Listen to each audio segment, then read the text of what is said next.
Hello everybody, my name is Jaxper, and as you may or may not know, I play a lot of Dead by Daylight, and I've been streaming it a lot over on Twitch at twitch.tv/justjaxper. Link will be in the description if you'd like to go and follow me over there and check it out. We do a lot of other things, but also just mainly a lot of Dead by Daylight. I've been obsessed with this game since I started playing it last August. It's really fun in the way that shoving glass in your eye is a lot of fun. But today we're going to be talking about the developer update for their Mid-Chapter PTB that is going to be releasing soon. I've been wanting to do some Dead by Daylight content on this channel for a while now because I've been so into the community, and I figured now would be as good a time as any. So let's talk about this developer update, because there is a lot of good in this update, like so many good things. However, there's just a few bad things that are just so incredibly bad that it overshadows all of the good, which is really frustrating to see, because again, there's so much good, but the few bad things are really fucking bad. With that being said, let's get into it and talk about this developer update.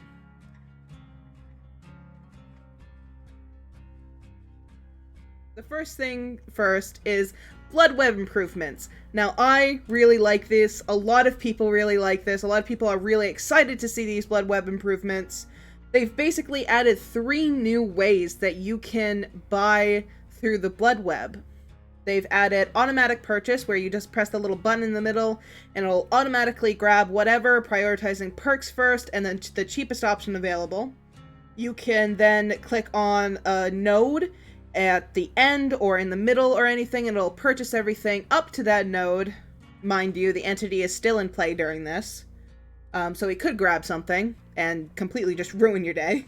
They've also added an option where instead of having to originally hold it to purchase, now you can just click, and this is all, you can just turn it on. You don't have to do it, you can still do it the old-fashioned way, which I think is really cool. So essentially, you have 4 ways that you can purchase from the Bloodweb. Really cool changes, really helpful, especially since buying from the Bloodweb takes forever.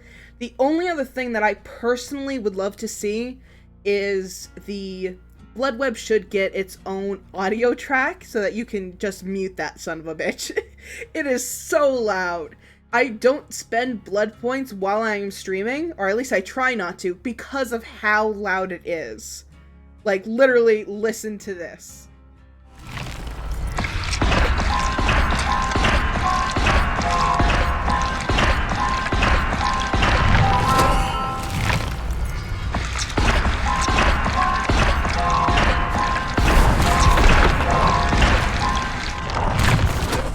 It's so terrible. It's so loud. I wish that they would add just an audio track so that I could turn it down manually.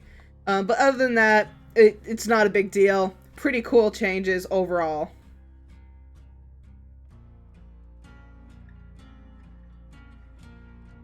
And then we have the Visual Terror Radius update, which really awesome update. It helps for hearing impaired and deaf players to really be able to play the game and make it way more accessible. I know that they have the Visual Terror Radius over on Dead by Daylight Mobile. Nothing to complain about here. Very cool.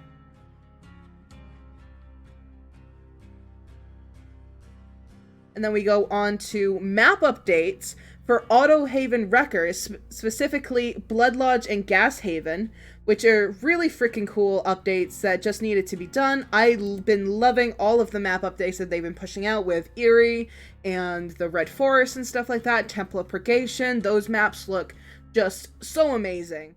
I'm really excited to see these maps reworked, because when you get to a certain point and you're playing against higher level players, they always tend to send you to the same kind of maps, and this realm is kind of one of them, along with like Ironworks and Misery and stuff like that. So that'll make, hopefully, that'll make people who use the map offerings to send you here a little less viable, which would be pretty freaking cool for both killers and survivors alike.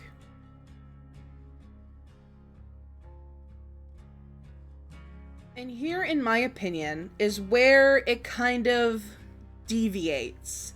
It's not particularly a good change, but I don't think it's the worst change in here. Healing. They've kind of nerfed healing. Now, instead of healing for 16 seconds, you have to heal for 24 seconds, which is 8 seconds longer. However, they did make it so that all med kits at base have 24 charges on them, which means that they can at least do one full heal. They have also reworked all add-ons so that there's no way that you can get 2 full heals out of a med kit unless you bring like a full healing build, you know, botany knowledge and all that fun stuff. Overall, I think that this change is fine in on itself. I don't think it's great. I don't think it's necessarily too bad, though. I think what makes it worse is combined with the nerf to Circle of Healing that we'll talk about later in the video a little bit. That, and since they nerfed healing and also Circle of Healing, they didn't nerf anything to do with hemorrhaging, mangled, they didn't nerf sloppy. No talks about that, which is very concerning. I've seen a lot of people on Twitter already talking about how they're not going to bother going in and trying to save people off of hook if they're being camped, because the time that it would take to quote-unquote reset would just be too much, and they might as well just leave them to die. And I think that's very frustrating because now that means that camping has become very, very effective. Camping and 3-genning has become so effective that you can't just boon a Circle of Healing anymore and heal up and then go back in. There's none of that, which is very frustrating to see. So overall, I think that if they left healing the way that they explained it here, it would have been pretty much fine. It wouldn't have been great, but it wouldn't have been too bad either. But it's the combination of other things that kind of make this seem worse.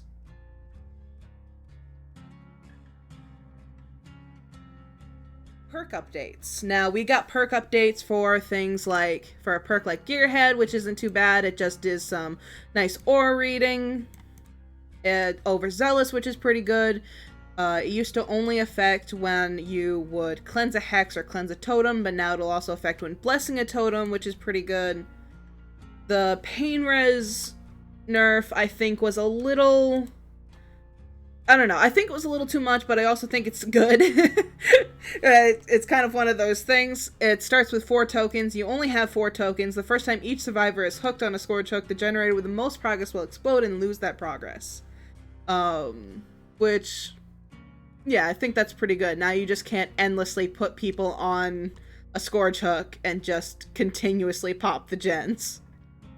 Dead Hard, believe it or not, got an update as well. And obviously, it's a nerf.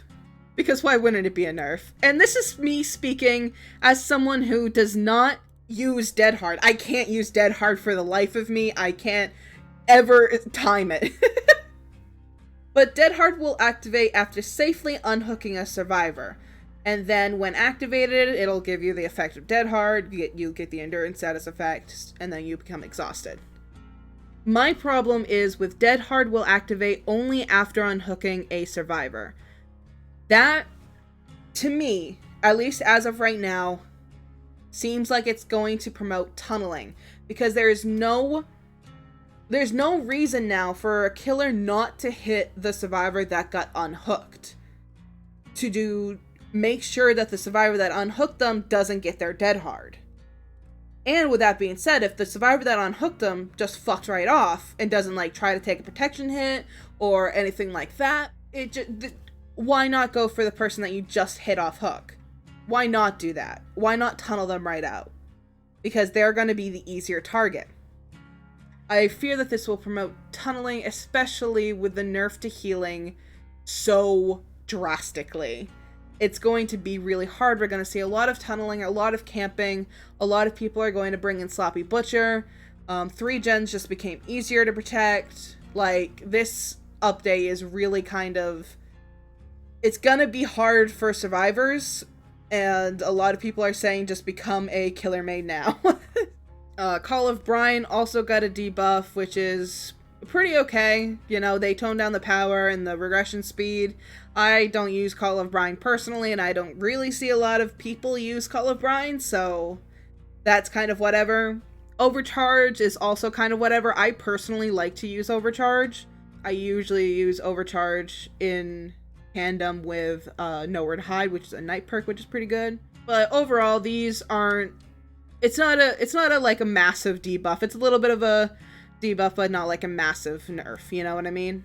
Boon Circle of Healing.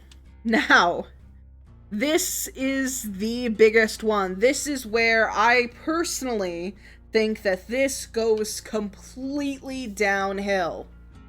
Going forward, Boon Circle of Healing will no longer allow survivors to heal without a medkit. That was the only reason why anyone ever brought Boon Circle of Healing. Behavior has made it so that the only boon worth running is now not even worth running.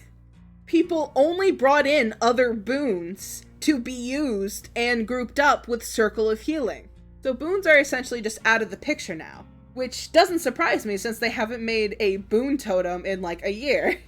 But instead of being able to heal, it will now provide a 40, 45, 50% healing speed bonus to others, but the bonus does not apply when healing others with a medkit. And that's only when healing others.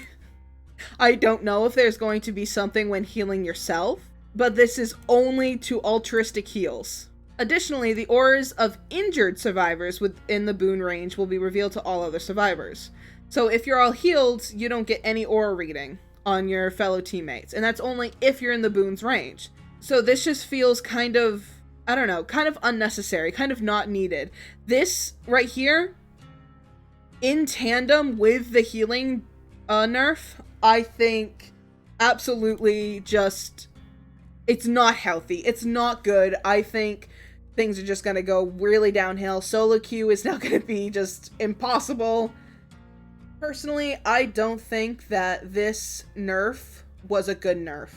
I do think that Circle of Healing needed to be nerfed, but I think they should have gone about it in a different way. I've seen some people talk about adding tokens to the perk, which I think would have been a better way to do it. If you went in a match with 2 or 3 tokens and you don't get them back. So once you light a boon, and if it's kicked, that's it. That's the use of your boon. So you actually have to think about when and where you place that boon. You can't just place it willy-nilly, and you're like, oh, if it gets kicked, whatever, I'll just place a new one. You have to actually think about it. I think that would have been a way better way to do it. I think maybe they also could have made it a little bit slower for healing, and maybe that would have been better, but now they've just made it completely so no one's gonna run it. There is no point to run this perk. You might as well just put on We'll Make It and Botany Knowledge instead. And at this point, with the healing nerf as well, you might as well just not even heal. That's gonna be the biggest thing. Run Resilience. Don't bother healing. Run Vigil, Resilience, and Sprint Burst, because Dead Hard and healing out the window.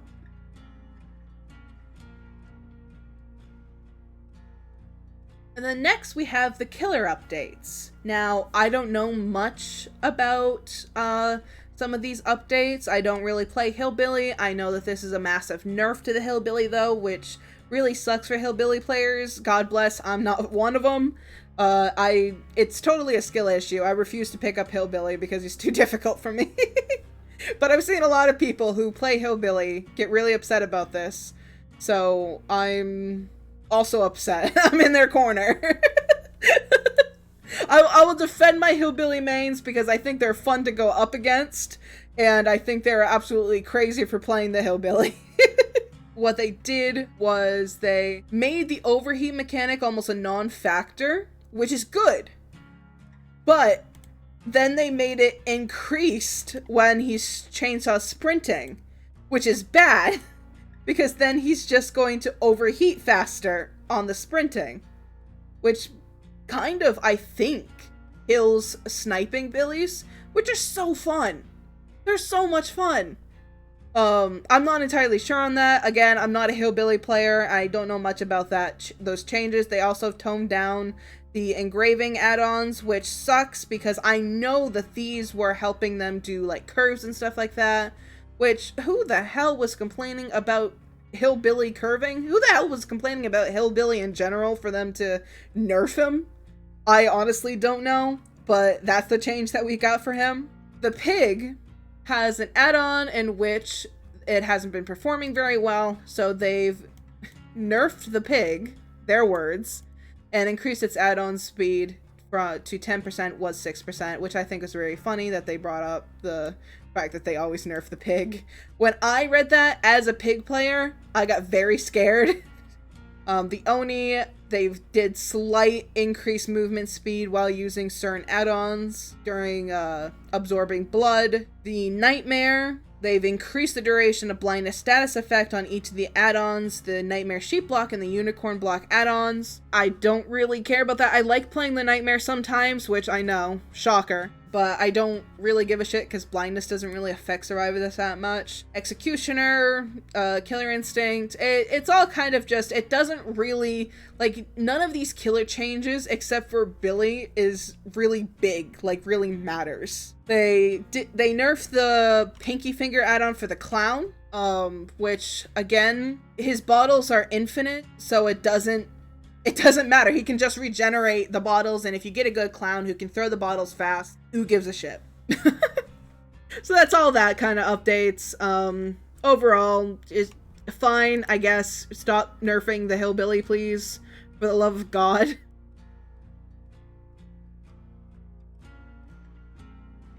And then we move on to the bright light interactions removal, which I think is another really bad thing that they did. Now, I think some of it is okay, but I think some of it's really bad. Those are guys who do not know, bright light interactions for the early killers, basically, is you could shine a light at them and, like, stun them, like the Wraith and the Nurse.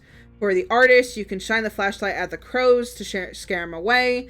For the Hag, you could shine the flashlight at the traps and it would disable them. They've removed all of that.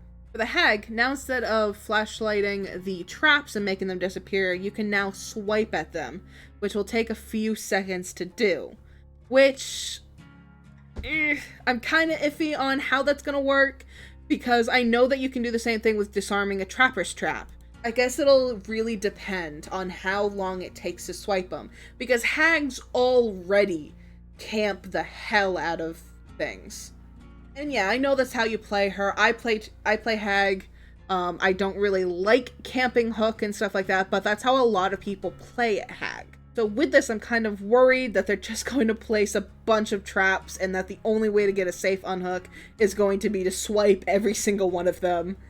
I think it makes the game really boring, and the reason why they did this nerf is the majority of killers do not have any interaction with survivor items, leading to the ones that do feeling unfairly punished by something beyond their control.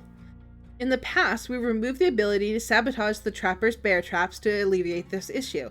In this update, we'll be removing flashlight interactions with various killer powers, since some of these actions aren't very well known. We'll quickly run through each of them. Now, here's the thing. Some of these actions aren't very well known. That's the thing that gets me the most. Because a majority of their player base do know these things. And I mean like the people who've been playing for a while now. And the newer players obviously aren't going to know these things because they're new. They're also not going to know that you can get into a locker to avoid the doctor's static burst. They're also not going to know a variety of different things. So, this just seems like a very weak excuse, in my opinion. And personally, I think that they should have added more interactions. I think that would have been cool. It would have given survivors more incentive to use their flashlight to counter different killers rather than just sitting there and blinding them and stuff like that, because now that's the only reason to bring a flashlight is if you're going to get blinds. I know that with all of the killers, it's very hard to get a Wraith or a Nurse or the Artist or the Hag just all the time, and you're not going to really be using your flashlight all the time on these interactions. But on the moments where you did get to use them, it was fine, I thought. I think that the only good change here is, I think, the Wraith and the Nurse. It was hard as hell to get a Nurse burned anyway, and as someone who's played the Wraith and then stopped playing the Wraith because it kept getting burned, I appreciate that. But I think, like, as the Hag, it doesn't take long to set down a trap. I think as the Artist, it's a good counter, especially since Artist gets to know where you are anyway, and Killer Instinct if she does it close to you. Overall, I think this change makes it very boring. It makes everything feel the same, which is very bad for the game's health. Because all this update is doing, from what I've been seeing, from what people on Twitter have been talking about, which I know is not a reliable source of information, is survivors are going to gen rush and not bother to heal, not bother to save people on hook if they're being camped, not bother to even try, basically. And killers are going to just be M1ing. And they're taking away anything that kind of just makes things unique. Killers can now just M1 and protect 3 gens and camp and tunnel, and there's no downside to it, which is very unfortunate.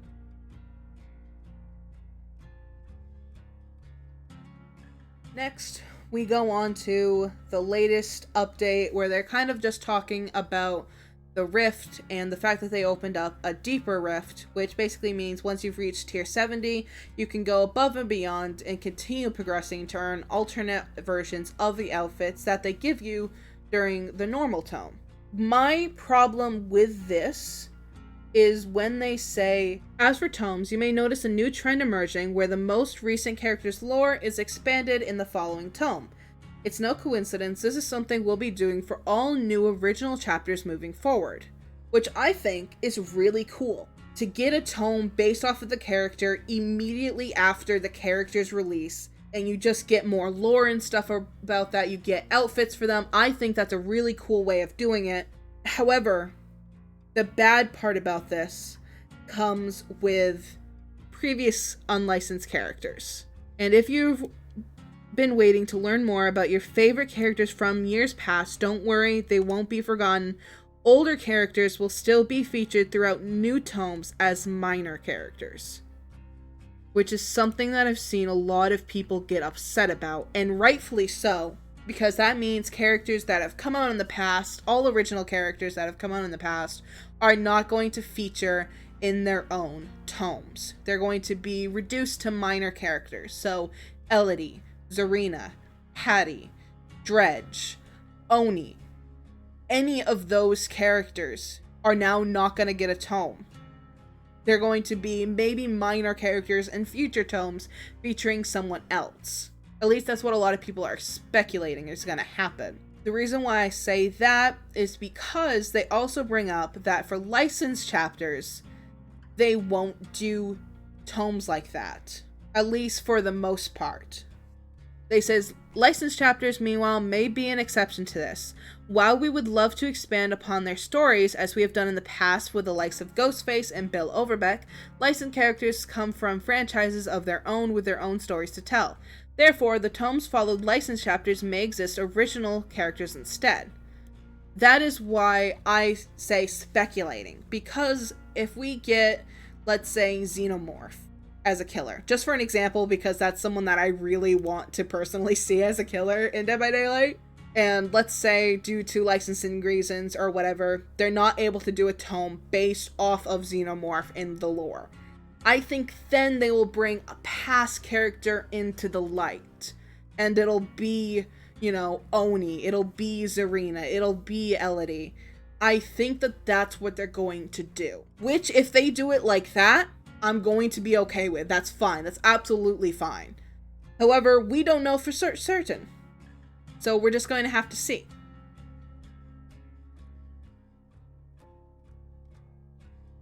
Overall, that was the developer update for the Mid-Chapter PTB that is going to be dropping soon.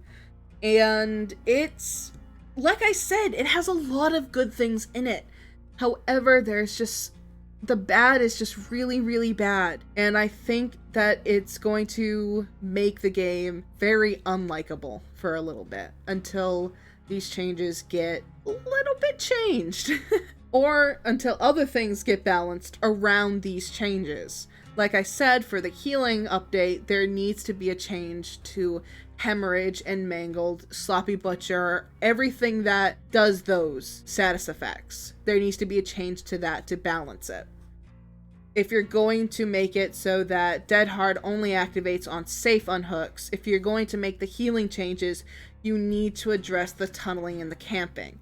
You need to make changes so that tunneling and camping aren't viable. This entire update, at least those things, the things that people are having a really hard time with, are very, very killer-sided. Which, as someone who plays killer and survivor equally, even I can say that these are not good changes. And I'm very worried about the state of Dead by Daylight if all of these changes go unchanged in the PTB and go live. But that's my personal opinion. If you have your own personal opinions, feel free to share them in the comments below. I'm very interested in what you have to say about this, what you guys think. If you guys like this video, make sure you like, favorite, subscribe, comment, whatever you want to do. That choice is yours. And remember to check out my Twitch over at twitch.tv/justjackspur, where I'm usually live, usually playing Dead by Daylight. And I'll see you guys in the next video. Bye-bye!